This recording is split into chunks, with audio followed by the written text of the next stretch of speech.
చంద్రబాబు దిగజారుడు తనంలో ఆఖరి మెట్టిది. ఇంతకంటే దిగజారడానికి కూడా ఇంకో మెట్టు లేదు. ఆయన ఎంత దిగజారిపోవాలో అంత దిగజారిపోయారు. మహిళలు ఉన్నారు అదే సభలో. వాళ్ళు ఉండగా తల్లి గురించి, వాళ్ళ మొగుడు గురించి ఈ విధంగా మాట్లాడితే అమ్మమ్మ మొగుడిచ్చాడా, నానమ్మ మొగుడిచ్చాడా? 75 ఏళ్ల వయసు అయింది. వినాలి రాష్ట్ర ప్రజలు, విచక్షణ ఉన్నటువంటి ప్రజలందరూ ఆలోచించాలి. చంద్రబాబు మాట్లాడాల్సిన మాటలేనా? ఒకసారి మళ్ళీ ప్లే చేయండి సార్, రాష్ట్ర ప్రజలకు వినిపిద్దాం. ఈయన ఏ స్థాయికి దిగజారిపోయాడో ఆఖరి మెట్టి ఇదే అని నేను అనుకుంటున్నా. ఇంతకంటే దిగజారడని కూడా అనుకుంటున్నా. ఒకసారి ఆ బయట మళ్ళీ ఒకసారి ప్లే చేయండి. ఈ ముఖ్యమంత్రి మాట్లాడుతున్నాడు, కొత్తగా ఒక టైటిల్ యాక్ట్ తీసుకొచ్చాడు. నేను అడిగా ఈ సైకోని, భూమి నువ్వు ఇచ్చావా? పట్టాదారు పాస్ పుస్తకం పైన ఫోటో ఎవరిది తమ్ముళ్ళు అని మిమ్మల్ని అడుగుతున్నా.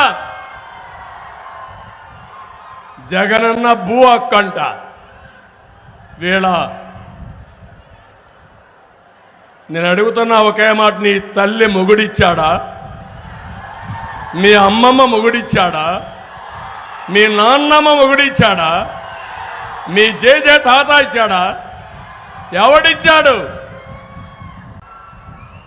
ఈ ముఖ్యమంత్రి మాట్లాడుతున్నాడు, కొత్తగా ఒక టైటిల్ యాక్ట్ తీసుకొచ్చాడు. నేను అడిగా ఈ సైకోని, భూమి నువ్వు ఇచ్చావా? పట్టాదారు పాస్ పుస్తకం పైన ఫోటో ఎవరిది తమ్ముళ్ళు అని మిమ్మల్ని అడుగుతున్నా. జగనన్న భూ హక్కంట. వీళ్ళ నేను అడుగుతున్నా ఒకే మాట, నీ తల్లి మొగుడిచ్చాడా? మీ అమ్మమ్మ మొగుడిచ్చాడా? మీ నాన్నమ్మ మొగుడిచ్చాడా? మీ జేజే తాత ఇచ్చాడా? ఎవడిచ్చాడు? ఈ ముఖ్యమంత్రి మాట్లాడుతున్నాడు, కొత్తగా ఒక టైటిల్ యాక్ట్ తీసుకొచ్చాడు. నేను అడిగా ఈ సైకోని, భూమి నువ్వు ఇచ్చావా? ఖర్జూర్ నాయుడు ఆత్మ క్షోభిస్తుంది, అమ్మన్నమ్మ ఆత్మ క్షోభిస్తుంది. ఇలాంటి కొడుకునా మేం కన్నది, ఇంత దిగజారుడు వ్యక్తినా మేం కన్నది, నీచమైనటువంటి కుమారుణ్ణా మేం కన్నది, ఇంత నికృష్టమైనటువంటి కుమారుణ్ణా మేం కన్నది. మా కడుపున చెడబుట్టాడని ఆ తల్లిదండ్రులు వాళ్ళు లేరు కాబట్టి వాళ్ళ ఆత్మలు క్షోభిస్తాయని భావిస్తున్నా. ఇంతకంటే చంద్రబాబు దిగజారుడులో ఇదే ఆఖరి మెట్టని కూడా భావించవచ్చు మనం. ఆయన మీరు విజ్ఞత ఉన్నటువంటి రాష్ట్ర ప్రజలు అందరూ ఆలోచించాలి. ఇది ఎస్ రాంబాబు గారు, ఏంటి చంద్రబాబు ఈ స్థాయిలో మాట్లాడడం ఏంటి? గతంలో కూడా ఆయన మాట్లాడారు, పరుషంగా వ్యాఖ్యానించారు, కానీ ఇదే ఆఖరి మెట్టే లాగా కనిపిస్తోంది. ఇంతకంటే దిగజారుడుతనం ఇంకా ఏమైనా ఉంటుందా? అసలు చంద్రబాబు స్థాయే అది, అంతేగాని ఆయనకి ఏదో పెద్ద స్థాయి ఉందని అనుకోవడానికి లేదు. ఆ స్థాయి ప్రకారమే ఆయన మాట్లాడుతూ వస్తున్నాడు. ఆయన లాంటి ఒక కన్నింగ్ పొలిటీషియన్ భారతదేశ చరిత్రలో ఎవ్వరూ లేరన్నది నరేంద్ర మోడీ అనేక సందర్భాల్లో చెప్పాడు. కొత్తగా ఇంకోళ్ళు ఎవరో చెప్పాల్సిన అవసరం లేదు. వాళ్ళు ఉన్నటువంటి ప్రధానమంత్రి చంద్రబాబు లాంటి ఒక దిగజారినటువంటి రాజకీయ నాయకుడు ఇంకొకటి లేడు అనేటటువంటి దాని ప్రకారం ఆయన మాట్లాడేటటువంటి మాటలు. సో అదే రీతిలో కనుక జగన్మోహన్ రెడ్డి గారు రిప్లై ఇస్తే ఎక్కడ మొహం పెట్టుకుంటాడు? ఆ రిప్లై ఇచ్చేటటువంటి సంస్కారం జగన్మోహన్ రెడ్డి గారికి ఆ సంస్కారం లేదు కాబట్టి బతికిపోతున్నాడు.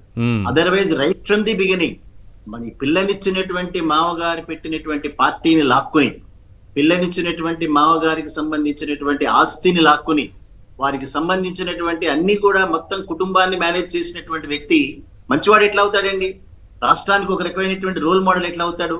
అదే రకంగా నేను ఎన్నికైన తర్వాత కర్నూలులో ఒక సభలో మాట్లాడుతూ గౌరు చరితారెడ్డి గారు, లేకపోతే ఈమె మన ప్రకాష్ రెడ్డి భార్య జాయిన్ అయినప్పుడు, ఈమె అపోజిషన్ పార్టీలో ఒక ఎమ్మెల్యేగా ఉంది కాబట్టి ఆమె అడిగినటువంటి ఏది కూడా నియోజకవర్గానికి చేయకూడదని నిర్ణయం తీసుకున్నానని బాహాటంగా ప్రమాణ స్వీకారంలో ఏదైతే తను చెప్పాడో దానికి భిన్నంగా మాట్లాడినాడు. ప్రమాణ స్వీకారంలో రాగద్వేషాలకి వ్యతిరేకంగా రాజ్యాంగం అనుసరించి నేను చేస్తాను అనేటటువంటిది ప్రతిపక్ష పార్టీలో ఉండేటటువంటి ఎమ్మెల్యేల యొక్క నియోజకవర్గానికి నిధులు ఇవ్వను అని చెప్పి తను ఓపెన్ గా చెప్పినటువంటి వ్యక్తి ఆయన రోల్ మోడల్ ఎట్లా అవుతాడు ఆయన? సో అంచేత ఆయన స్థాయి దిగజారినటువంటి స్థాయిది. ఇంకా మీరన్నట్లుగా ఇంకా వేరే స్థాయి ఏం లేదు. అదే రకంగా ఈ ఎన్నికలు ఆఖరి ఎన్నికలు అతను ఉండడు, అతని పార్టీ ఉండడు, అతని కొడుకు ఉండడు, తెలుసు అతనికి.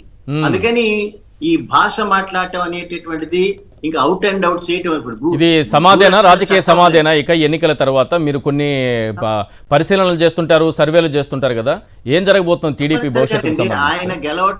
ఆయన గెలవటలేదు అనేటటువంటిది ఎవరో ఆయనకి సంబంధించినటువంటి కొంతమంది రవిప్రకాష్ లాంటి వాళ్ళు, జయప్రకాష్ లాంటి వాళ్ళు, ఈ రకమైన వాళ్ళు ఎవరైనా చెప్పాలేమో తప్పిస్తే పేరెన్నిక కలిగిన దేశంలో పేరెన్నిక కలిగినటువంటి ఏ సర్వే సంస్థ కూటమి గెలుస్తోందని ఎవరు చెప్పలేదు. అవును. అంచేత ఈ కూటమికి సంబంధించి ముఖ్యంగా చంద్రబాబు నాయుడుకి ఇవన్నీ ఆఖరి ఎన్నికలు. ఆ ఉద్దేశంతోనే ఈ రకమైనటువంటి మాటల్లో నీలాప నిందలు కూడా ఈ భూ హక్కు అనేటటువంటి కబ్జా నుంచి రక్షణ కల్పించి, ఇప్పుడు ఆయన ఫోటో గురించి మాట్లాడుతున్నాడండి. ఇప్పుడు అక్కడ పట్టావారి పాస్బుక్ లో ఉండేటటువంటి అంశాల మీద ప్రజలకు చెప్పాల్సింది. అదర్వైజ్ దాని మీద ముద్రించినటువంటి ఫోటో వలన ముఖ్యమంత్రి కాబట్టి ఫోటో ఉంటుంది. తప్పనిసరిగా రాష్ట్రానికి సంబంధించినటువంటి ఒక ఇది దేశంలోనే బ్రిటిషర్స్ జమానా నుంచి కూడా చెయ్యని తర్వాత కాలంలో జరగనటువంటి సర్వే, భూ సర్వే ఏదైతే ఉందో, ఈ భూ సర్వేని వాళ్ళ యొక్క ఆ పల్లె పయ్యావుల కేసువే అసెంబ్లీలో ఇంత చక్కటి చట్టం ఇంకోటి లేదని తనే ఒప్పుకున్నాడు అక్కడ. సో అసెంబ్లీలోనేమో ఒక మాట మాట్లాడతారు, బయట ఇంకో మాట మాట్లాడతారు. అసెంబ్లీ లోపల తర్వాత వాళ్ళకి సంబంధించిన తెలుగుదేశం మీడియా అంతా కూడా ఇంత అద్భుతమైన చట్టం లేదని రాస్తారు. ఇప్పుడు దానికి భిన్నంగా రాస్తారు. వీళ్ళందరూ కూడా ఈ చదువుకున్న అజ్ఞానులు కొంతమంది ఉంటారు కదా సార్. పివి రమేష్ అట, ఈయన గురించి తెలుసు కదా మీకు.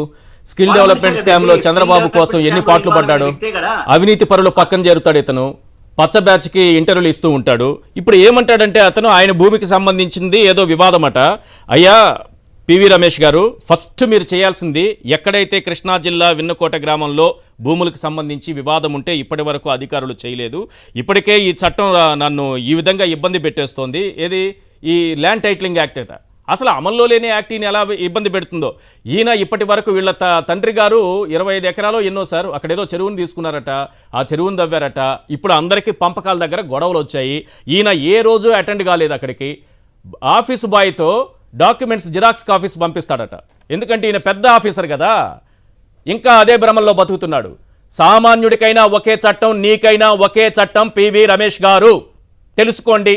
మీరు నిజంగా మీకు అన్యాయం జరిగి ఉంటే, నిజమైన అధికారి మీరు అయితే, మీరు ఏ తప్పు చేయలేదని భావిస్తే డైరెక్ట్గా డాక్యుమెంట్స్ తీసుకెళ్ళి ఆ చెరువు దగ్గర నిలబడి నా తండ్రి గారు కరెక్టే చేశారు, ఈ అధికారులే తప్పు చేశారని ఆ డాక్యుమెంట్స్ చూపిస్తూ ఒక వీడియో చేయండి.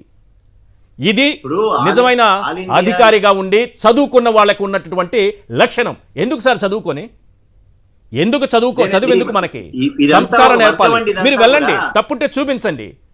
రామోజీరావుకి ఇంటర్వ్యూలు ఇస్తే ఏమొస్తుంది, లేకపోతే అదేంటది దాంట్లో ట్విట్టర్లో పోస్టులు పెడితే ఏమొస్తుంది? మీ సమస్య పరిష్కారం కావాలంటే ఆ ల్యాండ్ దగ్గరికి వెళ్ళండి, డాక్యుమెంట్స్ తీసుకెళ్ళండి. ఎవ్వరూ ఇక్కడ వివాదం లేదు, అయినా సరే అధికారులు నాకు మ్యూటేషన్ చేయలేదని చెప్పండి. 25 మంది రైతుల్లో కనీసం 20 మంది మిమ్మల్ని మీ షర్టు పట్టుకుంటారు అక్కడ. అంత వివాదాస్పద భూమి అది. అట్లా కాదండి, చట్టం ఎందుకోసం చట్టం అమల్లోకి రావాలి? భూ వివాదాలని పరిష్కరించడం కోసం చట్టం రావాలి. ఇంతవరకు ఆ చట్టం అమల్లోకి రాలేదు. ఇవాళ చట్టం అమల్లోకి రానటువంటిది, చట్టం వల్ల నేను సఫర్ అయినాను ఒక ఐఏఎస్ ఆఫీసర్ మాట్లాడుతున్నాడంటే అతనికి ఉన్న ఎజెండా ఏమిటి, అతనికి ఉన్నటువంటి ఆ రకమైనటువంటి బయాస్డ్ అప్రోచ్ తెలుసుకోవాలి కదా. ఇప్పుడు all India legal union, lawyers union ఏదైతే ఉందో, ఆంధ్రప్రదేశ్ హైకోర్టులో ఈ చట్టాన్ని రద్దు చేయమని అన్నప్పుడు ఆంధ్రప్రదేశ్ తరఫున వాదించినటువంటి శ్రీరామ్ గారు ఈ చట్టం అమల్లోకి రాలేదు అని క్లియర్ గా చెప్పారు. దానికి ఆంధ్రప్రదేశ్ హైకోర్టు వ్యాఖ్యానం చేస్తూ అమల్లోకి రానటువంటి చట్టం మీద స్టే ఇవ్వటం ఏమిటి, నేను ఇవ్వట్లేదు. ఈవెన్ దెన్ ఎక్కడైనా సరే ఎవరైనా సరే అది గెజిట్ అయిన తర్వాత ఒక ఇండివిజువల్ వ్యక్తి కనుక దీని వల్ల నష్టపోతే తప్పనిసరిగా దీన్ని టెంపరీ ఇంజంక్షన్ ఇవ్వచ్చు, ఆలోచించమని చెప్పి ఆయన కోర్టులందరినీ కోరినాడు ఆయన. సో ఇక్కడ ఈయన కోర్టులను అప్రోచ్ అవడం, వివాదాలు ఉన్నాయి కాబట్టి ఈ వివాదాలని పరిష్కరించడానికి చట్టం, ఈ చట్టం చాలా మంచిదని చెప్పి తెలుగుదేశం పార్టీ అఫీషియల్ గా అసెంబ్లీలో డిక్లేర్ చేసిందా లేదా? అదే రకంగా దాన్ని నిరంతరం భుజానకెత్తుకుని అబద్ధపు ప్రచారాలు చేసేటటువంటి తెలుగుదేశం మీడియా దీని మీద ఒక రకమైనటువంటి అద్భుతమైనటువంటి వ్యాఖ్యానాలు చేస్తూ అన్నదాత అనేటువంటి కార్యక్రమంలో ఇది చాలా చక్కటి చట్టం అని పొగిడేరా లేదా? అప్పుడు ఒక మాట, ఇప్పుడు ఒక మాట. ఎన్నికలు వచ్చాయి కాబట్టి నోరు తెరిస్తే అబద్ధాలు మాట్లాడుతున్నారు. చంద్రబాబు నాయుడు అయినా, పవన్ కళ్యాణ్ అయినా, నరేంద్ర మోడీ అయినా, అమిత్ షా అయినా సరే వీరందరూ కూడా అబద్ధాలకి ఒక వేరే పేరు వీళ్ళందరూ కూడా. అదర్వైజ్ నిన్నటిదాకా ఏం మాట్లాడినారండి? ఇప్పుడు ఇవాళ ఇన్పుట్ సబ్సిడీ అనేటటువంటి దాన్ని ఇవ్వను అని మాట్లాడుతున్నారంటే ఇది 58 నెలల కాలంగా ఎప్పుడైతే ఎవరైతే నష్టపోయినటువంటి ఈ న్యాచురల్ కెలామిటీస్ వల్ల కానీ మరొక విషయంలో కానీ నష్టపోయినటువంటి రైతులకు ఇచ్చేటటువంటి ఇన్పుట్ సబ్సిడీ.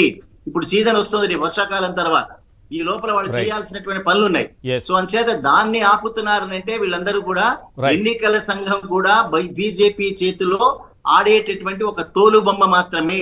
మా నమ్మకం నువ్వే జగన్, మా నమ్మకం నువ్వే జగన్, మా నమ్మకం నువ్వే జగన్. నమ్మకం నువ్వే జగన్, నమ్మకం నిన్నే జగన్.